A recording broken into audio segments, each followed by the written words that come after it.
dépendait des hydrocarbures russes, en particulier du gaz. N'être pas souverain énergétiquement, dans ce cas précis, cela veut dire dépendre d'un autre acteur, ici la Russie de Vladimir Poutine, sur laquelle on a peu de prise pour obtenir un bien essentiel.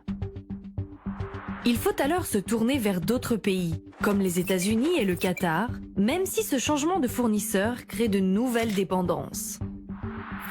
Autre exemple, dans le domaine du numérique, la France, pour intervenir et faire respecter ses règles, en matière de lutte antiterroriste ou de pédocriminalité par exemple, doit obtenir le soutien d'entreprises étrangères, notamment des GAFAM, ces grands acteurs du web, qui sont soumis aux lois américaines.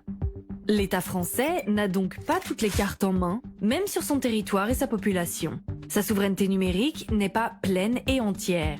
Elle est concurrencée par d'autres acteurs que l'État ne peut pas totalement contrôler. Et certains défis à venir, comme le changement climatique, risquent de montrer une fois de plus combien la France dépend d'autres acteurs pour obtenir des ressources incontournables. C'est par exemple le cas des terres rares, ces métaux nécessaires à la fabrication de batteries de voitures électriques, de téléphones portables ou d'éoliennes. Aujourd'hui, 60% de la production mondiale de terres rares est contrôlée par la Chine. En cas de conflit, elle pourrait bloquer ses exportations, comme elle l'a fait avec le Japon en 2011. Mais est-il seulement possible d'être pleinement souverain? Cela demanderait d'immenses efforts pour produire tout ce dont on a besoin. Et même avec cela, l'indépendance totale est impossible.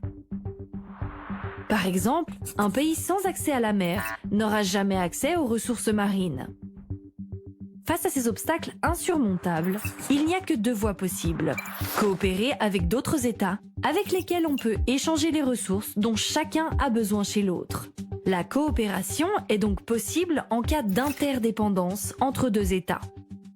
Sinon, il reste la possibilité d'exercer une contrainte. Sanctions financières, barrières douanières sur les produits importés, menaces militaires sur les États qui possèdent les ressources désirées.